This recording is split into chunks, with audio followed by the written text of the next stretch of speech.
Hope you will be fine. How are you? Let's start NCERT class. Look now.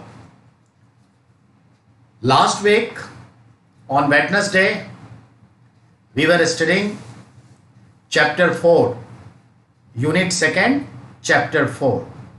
As you know, 6th class के polity में यानी political science की किताब जो है civics कह लीजिए, उसमें 4 यूनिट है और टोटल 9 चैप्टर है। फर्स्ट यूनिट में फर्स्ट एंड सेकंड चैप्टर हम लोगों ने इसे पढ़ लिया है। सेकंड यूनिट में 2 चैप्टर, थर्ड और फोर्थ का थोड़ा सा बाकी है, हाफ, वो पढ़ेंगे और फिर हम लोग चलेंगे थर्ड यूनिट में। और थर्ड यूनिट में 3 चैप्टर्स हैं, 5th, 6th, 7th। तो 5th और 6th आज पूरा करेंगे। Let's start. We are talking about chapter 4, लोकतांत्रिक सरकार के मुख्य तत्व यानी फीचर ऑफ डेमोक्रेटिक गवर्नमेंट। और यहाँ पर डेमोक्रेटिक गवर्नमेंट के फीचर को लेकर के जहाँ की स्टोरी को डेवलप किया गया है वो है साउथ अफ्रीका।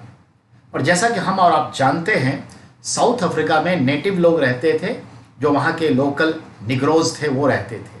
समय के साथ वहाँ पर नीदरलैंड, यूरोप का देश नीदरलैंड के लोगों ने बहुत सारे क्षेत्र पर कब्जा किया और वो फिर उस पर रहने लगे और वहाँ के नेटिव्स को इग्नोर करते रहे, सप्रेश करते रहे, उनके राइट्स छीन लिए और अपने हिसाब से रूल रेवोल्यूशन करने लगे। आफ्टर सम टाइम्स लेटर फिर वहाँ पर इंग्लैंड के लोग पहुँचे और इंग्लैंड की ईस्ट इंडिया कंपनी वहाँ पर कैप्चर कर लिया और एक बड़े एरिया में वो रूल करने लगे। तो जो वाइटिश थे वो रूल वहाँ करने लगे और जो नेटिव ब्लैकिश थे उनके साथ बुरा व्यवहार किया। जो बुरा व्यवहार है उसको एक शब्दों में जाना जाए तो उसको कहते हैं अपार्थेड पॉलिसी। इसको कहते हैं वर्ण भेद की नीति, रंग भेद की नीति। रंग भेद मतलब जो गोरे लोग हैं और जो काले लोग हैं। वर्ण मतलब कलर, तो कलर के आधार पर रंग भेद की नीति, इंग्लिश में अपार्थेड पॉलिसी।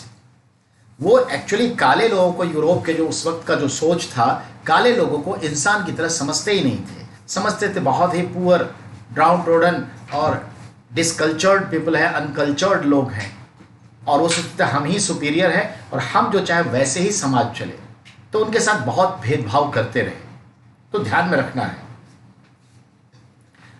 और बदले की भावना आज तक नहीं आई है कि काले गोरे से भेदभाव करें, पर आरोप लगते रहते हैं। तो मेरा कहने का ये मतलब है, आज अमेरिका में देख रहे हैं कानून बन गया, सब कुछ बन गया, इसके बावजूद भी देखते हैं अमेरिका में आज ही देखिए लोग गुस्से में आ जाते हैं। और जॉर्ज फ्लॉयड कि जिस तरीके से पुलिस कस्टडी में बाय फोर्सली हत्या की गई है, जबकि वो उतना ऑफेंसिव नहीं था, उसका अपराध एक चीटिंग का था, यानी पुराने बिल से वो एक सिगरेट का पैकेट खरीदना चाह रहा था, तो ये जाली बिल था, पर उसे पकड़ा गया। और समय के साथ देखते हैं जिस तरह से सारी कहानी आपको मालूम ही है, तो आज वहाँ पर आग लगी हुई है। ये तो अचानक एक वाकया है, लेकिन इसके पीछे कई कहानियाँ होती हैं, तब जाकर के गुस्सा फूटता है।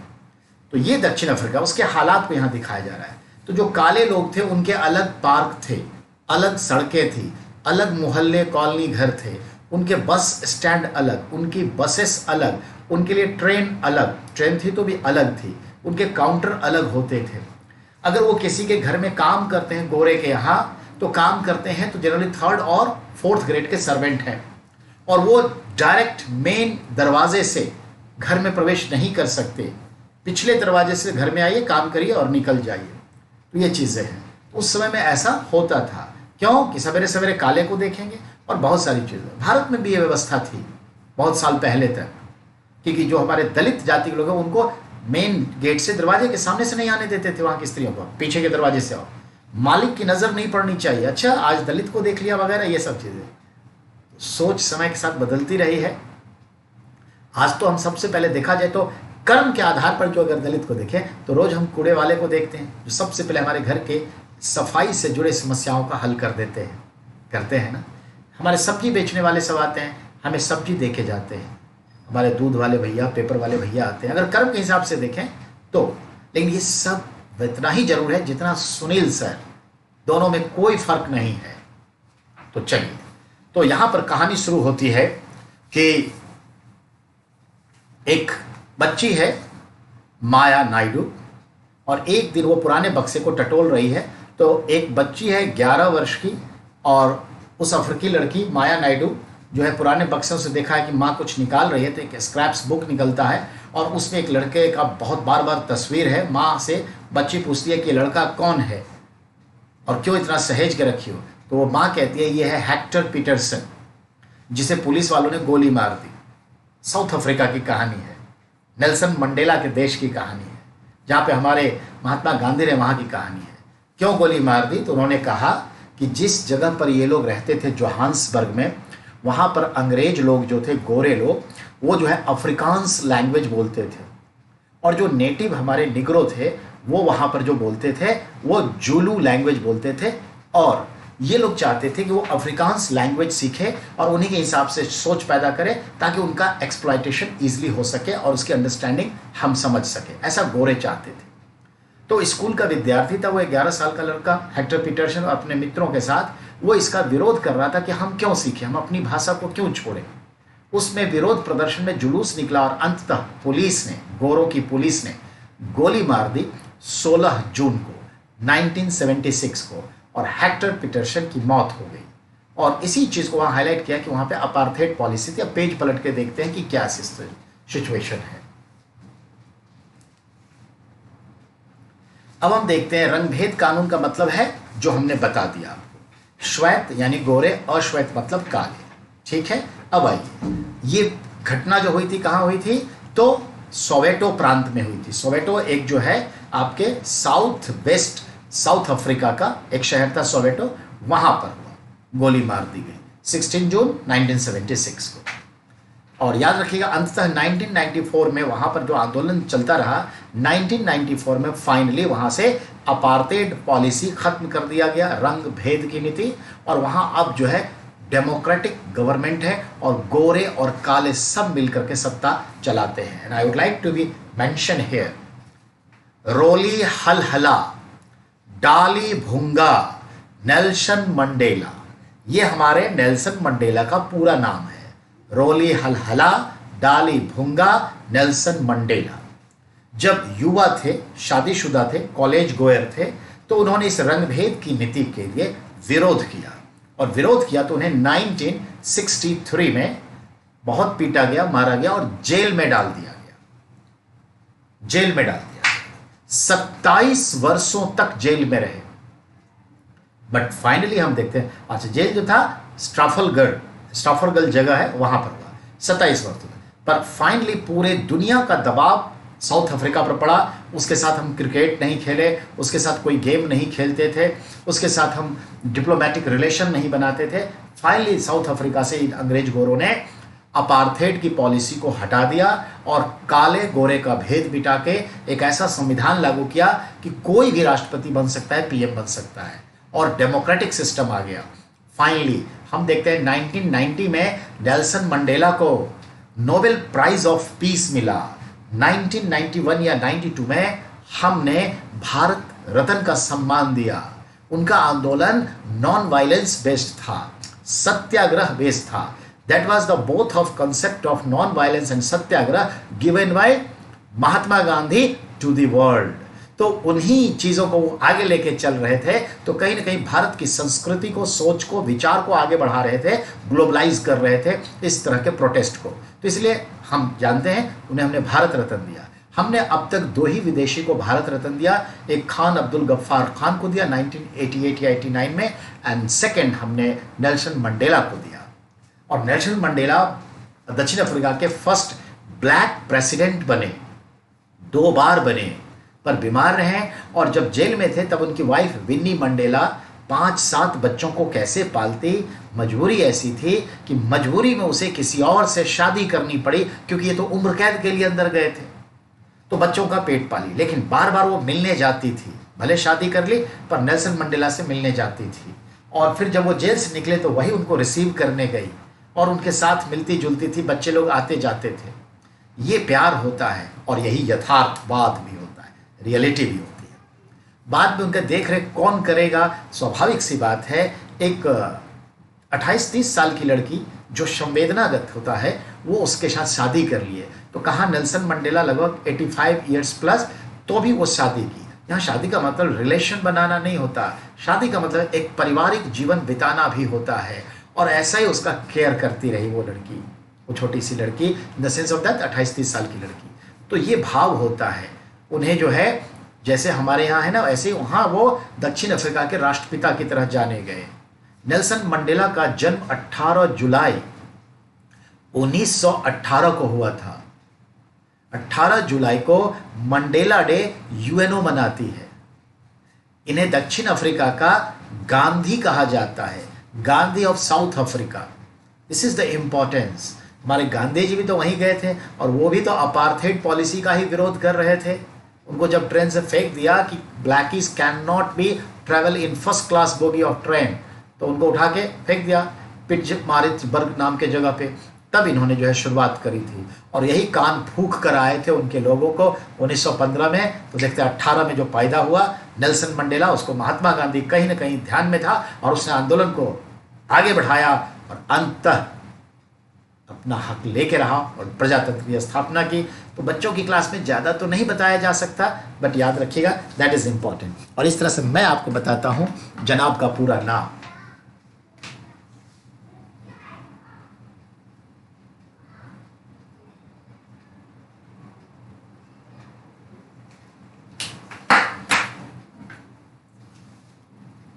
रोली हलहला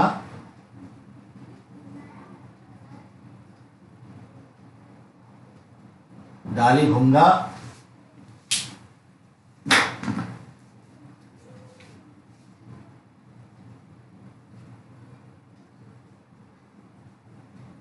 नेल्सन मंडेला, ये इनका पूरा नाम था।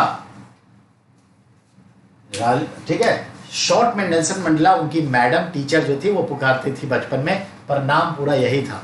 जुलू जनजाति से थे, निग्रो थे, जुलू इनकी भाषा थी। इंडियन नेशन कांग्रेस जैसे वहीं अफ्रीकन नेशन कांग्रेस की स्थापना किए थे और उसी से जुड़े रहे, राष्ट्रपति भी बने। तो ये ध्यान रहे। जब उनका डेथ जो है 5 दिसंबर 2013 को हुआ था, तो हमारी तरफ से जो है ऑलरेडी प्रणब दादा भी गए थे और सोनिया गांधी गए थे और उनको हमने जो है 5 तोपों की सलामी दी थी और 3 दिन झंडा झुका के रखा था भारत का, क्योंकि भारत रत्न को सम्मान देने का ये तरीका है जिन्हें भारत रत्न मिलता है। तो ये याद रखिएगा। तो इनकी ये कहानी है। पेज को पलटते हैं, आगे देखते हैं क्या कहते हैं।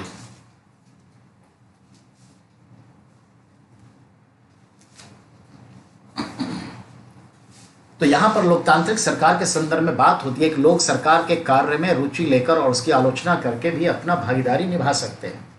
डेफिनेटली आज सोशल मीडिया पर हम सरकार की निंदा करते हैं, कंडेम्प्ट करते हैं, सरकार को सपोर्ट भी करते हैं, समर्थन भी करते हैं, और जहां पर गलत है वो गलत भी बोलते हैं। इस तरह से हम अपने मत को व्यक्त करके उनके विचारों में शामिल होते हैं या उनके विचारों के अलग एक विचार रखते हैं, नया निर्देश भी देते हैं, नए विचार, नई सोच सब देते हैं, पार्टिसिपेट करते हैं ताकि लोकतंत्र मजबूत हो। तो डेमोक्रेसी का मतलब ये है। आप देखिए जैसे एजुकेशन के फील्ड में, आप लोग तो टीचर हैं, एजुकेशन के फील्ड में क्या होता था, ध्यान देंगे। पहले क्या होता था, टीचर्स सेंटर्ड एजुकेशन। एनसीएफ 2005 के बाद क्या हुआ, नेशनल करिकुलम फ्रेमवर्क के बाद child centred education. It is a way of democracy. थोड़ा पहले क्या था, डिक्टेटरशिप था, अब डेमोक्रेसी है। मैं आपकी ज़रूरत को देखते हुए बात करता हूँ, पढ़ाता हूँ। ये नहीं कि सुनील सर इतने विद्वान हैं तो वो उड़ेल देंगे, वो मिट कर देंगे, नहीं। What your need I have to go through. तो ये चीज़ है। जब स्पेयर टाइम है तो हम सुनते रहेंगे। अब विरोध करने का हड़ताल, जुलूस, धरना, प्रदर्शन, हस्ताक्षर अभियान, ये सब हैं, और लेकिन न्याय संगत होना चाहिए, बेवजह नहीं। अब देखिए ना, अपने यहाँ शाहीन बाग कितना फेमस हुआ, और ऐसे कई शाहीन बाग पूरे भारत में हुए।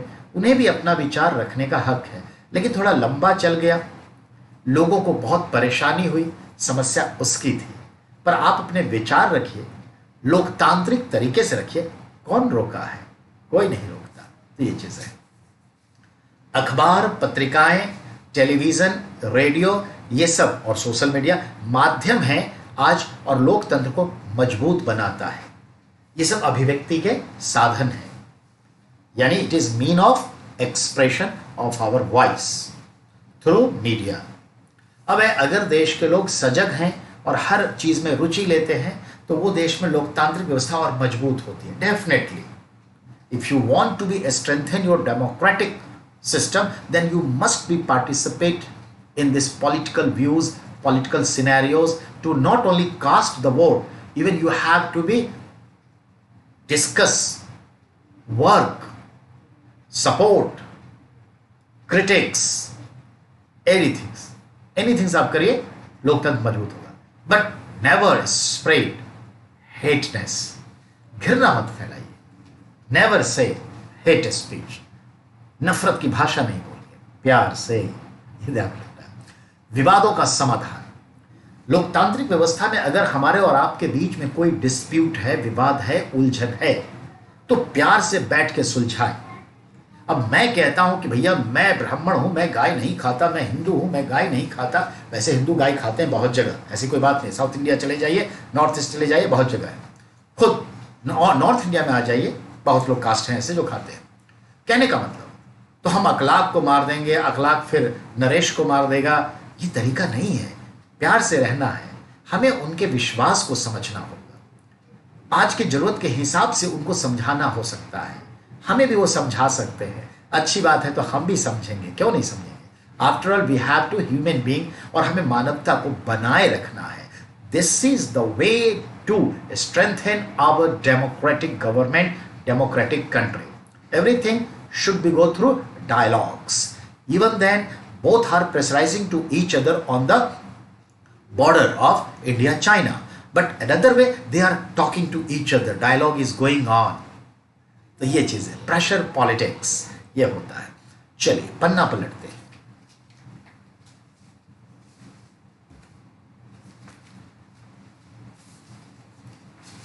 यहां पर है, विवाद तब उभरता है जब हम अपने ही धर्म के बारे में, अपनी ही संस्कृति के बारे में, ठीक है, अपने ही क्षेत्र के बारे में हम कुछ ज्यादा अतिशक्ति के साथ, आडंबर के साथ अपने को सर्वश्रेष्ठ घोषित करने लगते हैं कि ब्राह्मण सबसे अच्छा जाति, हिंदू सबसे अच्छा जाति, सबसे पुराना सनातन। अरे भैया, हम में भी कमियां आती है, हम भी बीमार पड़ जाते हैं, जड़ बुद्धि हो जाती है, और गाहे बगाहे, देखा अनदेखा, डायरेक्ट इनडायरेक्ट आप लोगों से देख करके हम भी परिमार्जन करते हैं, अपने को सोफिस्टिकेट करते हैं, डिटर्जेंट्स करते हैं। That is the importance. तो कोई ब्राह्मण, क्षत्रिय क्या, चमार क्या, दुशात का, पासवान क्या, तांती का, हिंदू क्या, मुस्लिम क्या, ईसाई क्या, सब मिल के रहे। That is the essence of our humanity. तो ये चीजें हैं। तो जब हम अपने बारे में ही ज्यादा सोच रहे हैं, घर में ही प्रॉब्लम हो जाती है। मैं बेटा हूं, बड़ा बेटा हूं, हम तो छोटे हैं, तो फिर मंझले का क्या होगा, संझले का क्या होगा? We are one. वो तो बेटी है, उसको इतना ख्याल रखते तो ससुराल चली जाएगी, थोड़े कमा के देगी जो इसको स्कूटी दे रही हो, बहस जाएगी, बर्बाद हो जाएगी। कमाल है, अपने बारे में सोचना, इट इज सबके बारे में सोचना। हमें बाइक चाहिए तो हमारी बहन को भी प्रेशर कुकर चाहिए, ओवन चाहिए, स्कूल चाहिए, न्यूज़पेपर चाहिए, मैगजीन चाहिए, और आगे बढ़ने के लिए तमाम व्यवस्था चाहिए, ठीक है ना? तो वो भी स्कूटी चलाएगी। ये चीज है। अब आइए,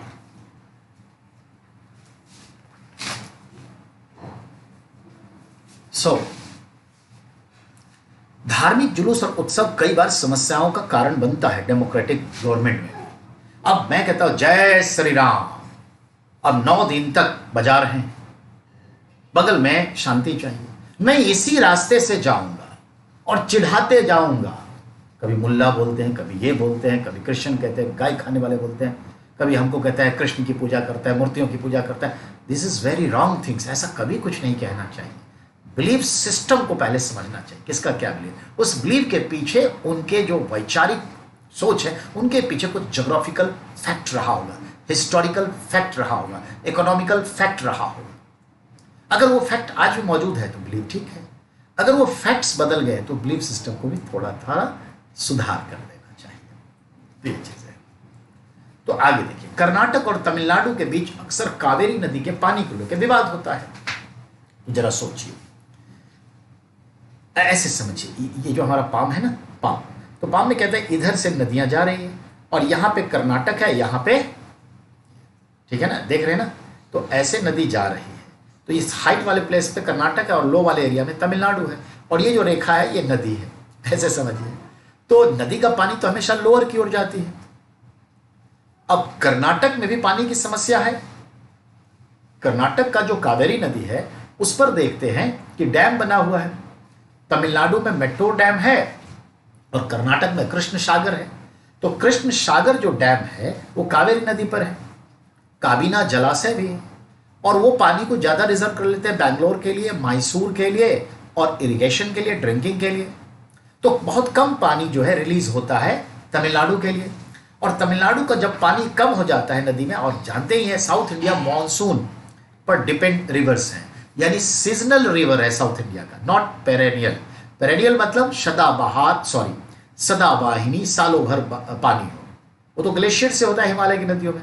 तो उत्तर भारत की नदियां सदावाहिनी है, पेरेनियल है, और हमारी जो है दक्षिण भारत की नदियां वो क्या है बेटा, सीजनल है। तो जब बारिश खत्म हो जाता है तो पानी भी धीरे धीरे कम हो जाता है, और मार्च अप्रैल मई के महीनों में जब तक मानसून नहीं आता, कावेरी नदी के डेल्टा वाले रीजन में तमिलनाडु में एक प्रकार की खेती होती है धान की। और धान का नाम मालूम क्या है? सांबा। सांबा धान का किस्म, ये सब एसएससी में भी पूछ चुका है। तो सांबा धान खेती करते हैं और पानी तो चाहिए धान में, खरीफ का है, और डेल्टा वाले रीजन में पानी कम हो जाता है। तो खेती का मतलब है पूरी समस्या भोजन की है, और पानी नहीं होगा तो खेत जल जाएंगे, भोजन कष्ट बहुत सारा। और आज भी हम 60% लोग कृषि पर हैं, तो पानी की समस्या से झगड़े हो जाते हैं। ये समस्या अंग्रेजों के समय से थी, आज भी थी। फिर हमने जो है एक ट्रिब्यूनल बनाया, रिवर पंचाट रिवर ट्रिब्यूनल, और कह दिया सेंट्रल फैसला करेगा। और वैसे भी हमारा संविधान कहता है जब कोई नदी 2 या 2 से अधिक राज्यों में बहती है तो नदी के पानी के बंटवारे को लेकर अगर कभी डिस्प्यूट समस्या आती है तो it will be by central government, if not then go to the supreme court. तो सुप्रीम कोर्ट ने फैसला सुनाया, ट्रिब्यूनल के हिसाब से अब सब काम हो रहा है। अब कितना पानी कब छोड़ना है होता है, लेकिन फिर भी कभी कभी विवाद हो जाता है। तो ये समस्या है। तो तमिलनाडु में मैट्टूर डैम है कृष्णा नदी पर, और कर्नाटक में क्या है बेटा, कृष्णराज डैम है। तो कृष्णराज का डैम जब भर जाता है तब जाकर के आता है, तो प्रॉब्लम तो होगी। ये प्रॉब्लम को प्यार से सुलझाएंगे, ये नहीं कि दोनों राज्यों में बसें जलाई जा रही हैं। ये सब खेल हर 5-10 साल पर हो जाता है, पर होना नहीं चाहिए। आगे अब बात करते हैं, दोनों बांध एक ही नदी पर है, एक ऊंचे जगह पर है, एक नीचे जगह पे है। यही समस्या ये आपको समझा रहा है। समानता और न्याय पर आ गई। लोकतांत्रिक सरकार के मुख्य विचारों में से एक है सबको जस्टिस मिले, सबको इक्वालिटी मिले, और इसके लिए वो प्रॉमिस्ड हो। According to our constitution as a democratic government we are equal in the eyes of our constitution, we have equal opportunity to do any things. This is the equalities and justice, it is called the really democracy. तो सही बात है। अब आ जाइए, न्याय और समानता एक दूसरे के क्या है, पूरक है। Justice and equality is both of mutually contemporary of each other. तो याद रखिएगा, ठीक है। तो ये चलिए, दोनों क्या है, कॉम्प्लीमेंट्री हैं, both are complementary of each other, दोनों एक दूसरे के पूरक हैं। इसके बिना आप सही में डेमोक्रेसी की कल्पना नहीं कर सकते।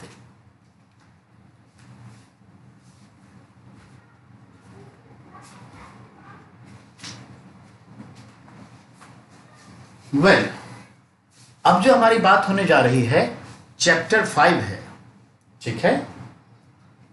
अब हमारा चैप्टर 5 आ गया, यूनिट 3 आ गया, नाम है पंचायती राज। और चैप्टर 5 जो है वो है आपका क्या, लोकल गवर्नमेंट। लोकल गवर्नमेंट यानी स्थानीय सरकार। तो जरा मैं लिख देता हूं आपको, बच्चे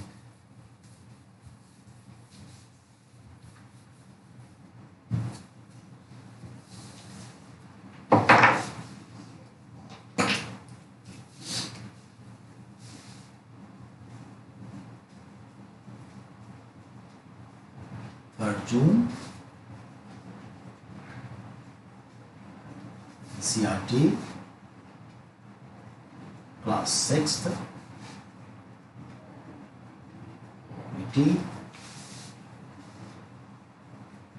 यूनिट 3rd चैप्टर 5th और यूनिट 3rd जो है इसको कहते हैं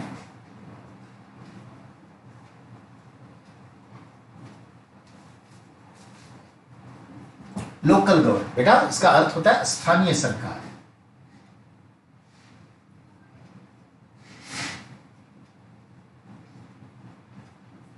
स्थानीय सरकार। अब इसमें चैप्टर कौन सा आएगा?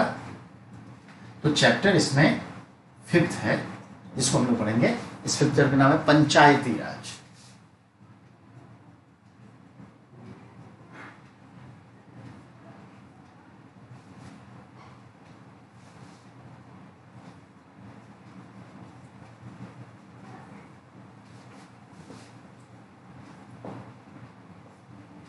ये पढ़ते जाना। बेटा पहले मैं चाहूंगा कि आप कॉन्सेप्ट समझिए। ये जो है वो तो हम पढ़ा रहे हैं, कॉन्सेप्ट समझिए। भारत में पंचायती राज व्यवस्था बहुत ही पुराना रहा है। प्राचीन काल से इस व्यवस्था को हम लोग देखते हैं। अगर वैदिक काल में जाएं, वैदिक काल में, तो सभा और समिति दो स्थानीय संस्था थी, जहां पर वैदिक जन अपने जितने भी वाद विवाद होते, विकास से जुड़े कार्य होते, युद्ध वगैरह के जो फैसले होते, रीति रिवाज कला संस्कृति से जुड़े जो फैसले होते, वो वहीं पर बातचीत से फैसले लेते और विवादों को सुलझाते थे। तो ऐसी दो संस्थाओं का जिक्र है, एक सभा और एक समिति। उस वैदिक जन के सभा को आप आज तुलना करिए ग्राम सभा से। उस समय में ग्राम सभा में स्त्री पुरुष सभी कबीले के जितने सदस्य हैं सभी मेंबर होते थे। आज भी किसी पंचायत के भीतर, ग्राम पंचायत की सीमा के भीतर, जितने भी स्त्री पुरुष 18 इयर्स एज कंप्लीट कर चुके हैं और वहां के पंचायती राज के मतदाता सूची में नाम दर्ज है। तीनों के 3 मतदाता सूची होती है। सेंट्रल गवर्नमेंट का अलग होता है, स्टेट गवर्नमेंट का अलग होता है और लोकल गवर्नमेंट का जो वोटर लिस्ट है अलग होता है। तो उस 18 वर्ष पूरे कर चुके स्थानीय व्यक्ति, स्त्री या पुरुष, जिनका मतदाता सूची में नाम है, वही लोग मिल करके ग्राम सभा का गठन करते हैं। They are already member of gram sabha. Those are completed 18 years age and mandatory to maintain his her name in voter list. तो ये है, तो लोकल है ना लोग, और उसी ग्राम सभा के सदस्य जो होते हैं उन्हीं में से कोई सरपंच के लिए, कोई वार्ड कमिश्नर के लिए चुनाव लड़ते हैं और वही लोग आपस में मतदान करते हैं। सुनील सर उनके ग्राम पंचायत में जाके मतदान नहीं कर सकते अगर मैं उसका वोटर नहीं हूं, वोटर लिस्ट में मेरा नाम नहीं है, तो क्योंकि मैं वहां का लोकल नहीं हूं। इसलिए इसका नाम है लोकल गवर्नमेंट, स्थानीय सरकार। जबकि एमएलए का चुनाव, मान लेते हैं दिल्ली में एक एमएलए का चुनाव है, नई दिल्ली का, पर पूरे इंडिया का सिटीजन, कहीं मैंने भारत का सिटीजन, चाहे वो अंडमान का क्यों ना हो, यहां नई दिल्ली के एमएलए का चुनाव लड़ सकता है। बस एक तो वो भारत का नागरिक हो, दिवालिया नहीं हो, पागल नहीं हो और 25 वर्ष पूरे कर चुका हो, प्लस भारत के किसी कोने में वोटर लिस्ट में उसका नाम हो। ऐसे ही लोकसभा एमपी के लिए, पर देखा आपने, यहां पर वही चुनाव लड़ सकता है जो ग्राम सभा का सदस्य है, अर्थात उस क्षेत्र का स्थानीय बंदा है और वोटर लिस्ट में नाम है, 18 वर्ष पूरे कर चुका है। यह मतलब है।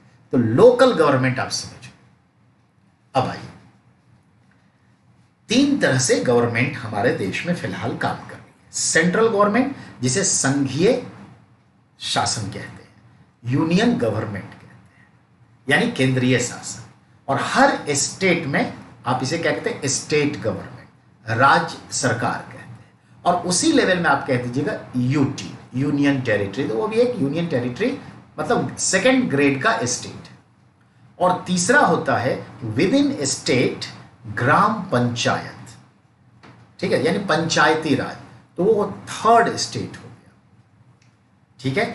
और शहर के लिए नगर निगम, वही थर्ड स्टेट हो गया। लोकल जो पंचायती राज के लिए वो as it is local government, आप नगर निगम को म्यूनिसिपल कॉर्पोरेशन को भी कहते हैं। तो शहर में म्यूनिसिपल कॉर्पोरेशन और रूरल एरिया में पंचायती राज, ये है local. Central government can make rule regulation laws, वो एक्ट बनाती है। State government also can be making act, those are state related subject. But the third government, that is called the local government, not making any law, just it follow the law of state government or central government, ये याद रखिएगा। तो law बनाने वाली दो ही संस्था है, parliament और स्टेट लेजिस्लेचर, संसद और राज्य की विधान मंडल। कानून दो ही जगह बनता है, तीसरे जगह कानून नहीं बनता, वो फॉलो करता है। तो लोकल गवर्नमेंट का मतलब समझ गए, कानून कौन बनाता है ये समझ गए। अब आइए, अब सवाल है, थोड़ा इसको देखें। जो स्थानीय सरकार है उसके संदर्भ में सुनिए। हम थोड़ा हिस्टोरिकल बैकग्राउंड की ओर जाएंगे, that is very important. Bharat में मध्यकाल में एक किंगडम है चोला एम्पायर, चोल साम्राज्य। देखिए, चोल साम्राज्य दो हुए, एक तो एंशियंट इंडियन हिस्ट्री में 3rd BC से 3rd AD तक, तो 3rd century BC, I am sorry for that, 3rd century BC से 3rd सेंचुरी AD, यानी 300 वर्ष BC और 300 वर्ष AD। 3 और 3 कितने हो गए? 6 हो गए। तो 600 वर्ष के समय में far south India, the last tip of Tamil Nadu and Kerala and full of Tamil Nadu and touching Andhra Pradesh, there were reference of 4 states, even in Kautilya's Arthashastra, even in the inscriptions of great Ashoka, known as Sangam era. In that Sangam era, Satyaputra, Chair Kingdom, Chola Kingdom, Pandey Kingdom, ये 4 राज्य थे। तो देखा आपने, हमने एक नाम लिया क्या? चोला। और ये 300 AD आते आते सर्वाइवलेंस खत्म हो गया। After 500 years later, in medieval Indian history, in 9th century, I mean 9वीं सदी में फिर चोल साम्राज्य रिवाइव करता है और रूल सिस्टम में आ जाता है, पावरफुल हो जाता है। पर वही खानदान ऐसा नहीं है, चोलाज लोग मिलकर के विजय या चोल, तो वो Chola, I am talking about medieval India Chola.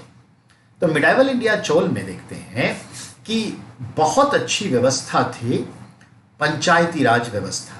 इसको कहते थे आप उस जमाने में ऑटोनोमस विलेज एडमिनिस्ट्रेटिव सिस्टम, स्वायत्त ग्रामीण प्रशासनिक व्यवस्था, जिसमें आज जितना फ्रीडम है ना लोकल गवर्नमेंट को, गांव में ग्राम पंचायत में, same freedom they were enjoy and more than, इससे ज्यादा फ्रीडम एंजॉय करते थे।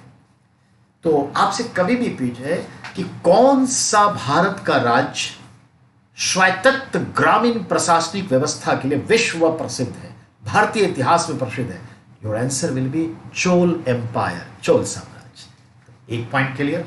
अब दूसरे पॉइंट पर आइए।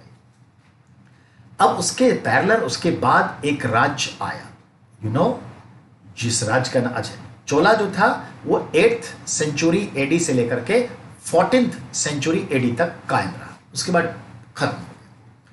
ठीक उसके आसपास लास्ट आवर में उभर के आया विजयनगर एम्पायर, जो हम्पी जिसकी राजधानी थी कर्नाटक में, और राजा कृष्णदेव राय के लिए जो जाना जाता है। विजयनगर एम्पायर में भी as it is autonomous village administrative system था।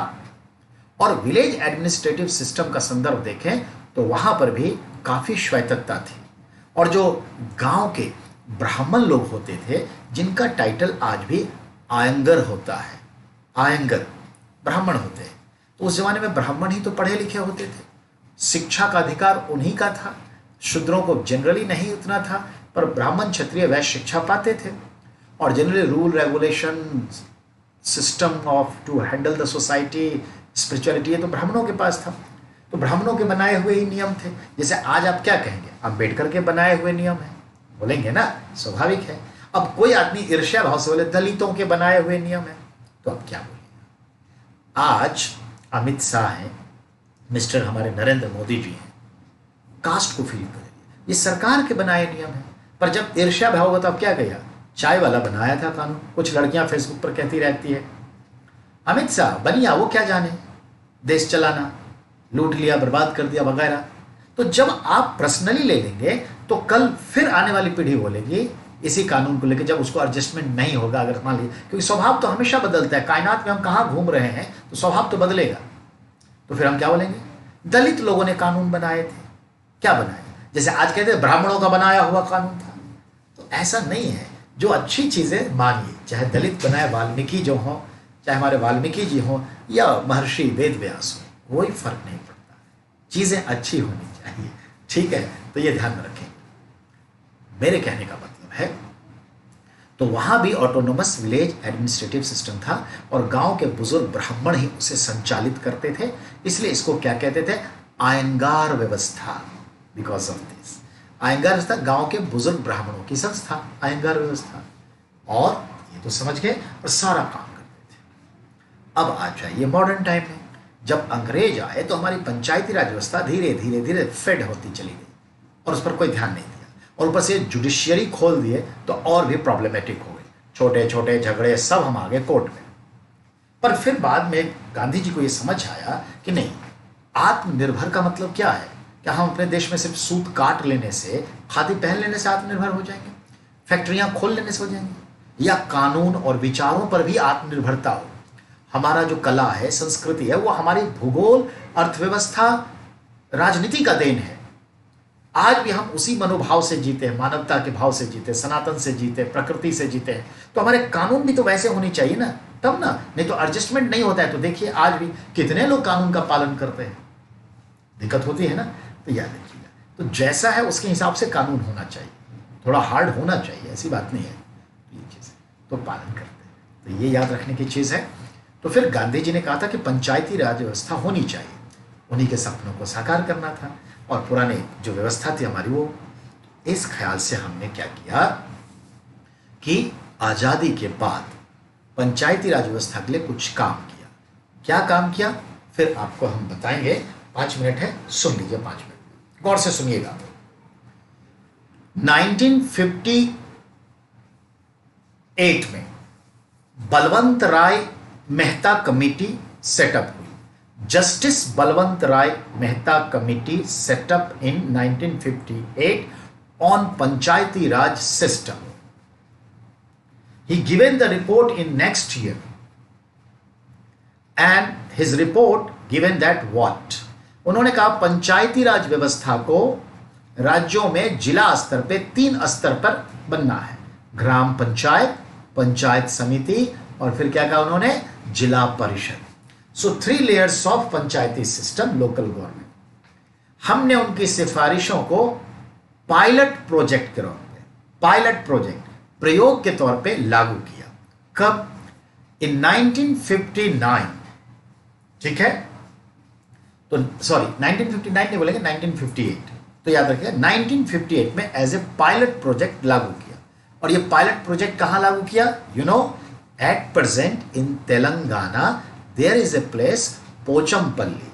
इन this Pochampally there is a village, you know, Nalgonda, ठीक है। तो नालगोंडा जो है वहां पर लागू किया, याद रखिएगा, नालगोंडा, वहीं पर पोचमपल्ली गांव और ये सब, तो नालगोंडा में लागू किया, देखने के लिए कि व्यवस्था कैसे काम करेगी। समझिए, Balwant Rai Mehta committee setup in 1957, reported in 1958, and on this report he given the reference of 3 layers of panchayati raj, gram panchayat first layer down, middle layer is panchayat samiti, uppermore that is called the jila parishad. And on this ground we adopted and start the pilot project of Gram Panchayat Vyavastha at Pochampalli village, Nalgonda district, at present Telangana, before was Andhra Pradesh, Telangana. It was remained success. Whatever our experience remained success. Then, अब हम देखते हैं क्या करें. Then we have to be start full and fledgedly on 2nd October 1959. On 2nd October 5 तक होगा ना, 1959 2nd October at Nagaur, Jaipur, Rajasthan, inaugurated by our first Prime Minister Jawaharlal Nehru. He inaugurated, and after the inauguration, just 1 hour later, across Rajasthan implemented Panchayati Raj system based on Balwant Rai Mehta committee 3 layers. मेरे कहने का पता समझ गए. बलवंत राय मेहता जज थे, retired. उनके chairmanship में कमिटी हुई 1957 में, 58 में रिपोर्ट दिया. 58 में ही हमने इसे पोचमपल्ली, नालगोंडा, तेलंगाना में लागू किया. हमें सब ठीक लगा तो अब इसको फुल फ्लेजेसली, वो प्रयोग के तौर पर था, फुल फ्लेजेसली अब लागू करना था. तो हमने इसे विधिवत रूप से 2 अक्टूबर 1959 को वर्तमान राजस्थान के जयपुर के नागौर में लागू किया, और वहां लागू करने, उद्घाटन करने के 1 घंटे के बाद पूरे राजस्थान में लागू कर दिया. समझ आए? तो बलवंत राय. और ये चलता रहा, फिर चलता रहा. तो मुझे लगा कि अब इसमें कुछ संशोधन करने पड़ेंगे उसको. तो हमने बाद में एक और कमिटी बनाई जो इसके बाद बताएंगे. ठीक है? अच्छा, अभी है 2 मिनट तो सुनी लीजिए. तब हमने क्या किया, 1976 में justice Ashok Mehta committee setup किया, subjected on Panchayati raj for reforms. He given the advice of 4 layer, gram panchayat, panchayat samiti, zila परिषद. जिला परिषद और ग्राम पंचायत के बीच में एक और लेवल दिया. वो आज तक फाइल डस्ट अंडर डस्ट है, धूल फांक रही है, इसे लागू नहीं किया गया है. एट प्रेजेंट भी भारत में बलवंत राय मेहता कमेटी की सिफारिश 3 लेयर्स वाली लागू है. अशोक मेहता बनाई गई थी 76 में, रिपोर्ट 77 में 4 लेयर्स की बात की, उसे आज तक लागू नहीं किया गया है. अभी तक 2 ही कमेटी बैठी है, ये याद रखिएगा, पंचायती राज. अब राजीव गांधी जी का समय आया, उन्हें लगा कि मैं जो 1 रुपए डेवलपमेंट के लिए भेजता हूं गांव गांव तक, 15 पैसे पहुंचते हैं और 85 पैसा जो है भ्रष्टाचार से लेकर के बेवजह के कामों में भेंट चढ़ जाती है. तो मैं लोकल गवर्नमेंट को डेवलप करूं, उसे कॉन्स्टिट्यूशनली पावर दूं, और उसे इतना पावर दूं कि वो अपने डेवलपमेंट के बारे में खुद सोचे, विचारे अनुभव से, और अपने लोकल लेवल पर फैसला ले. फंडिंग हम करेंगे. They have to be take decision to make strengthen the democracy. In that respect next we will talk on Rajiv Gandhi's time. ठीक है?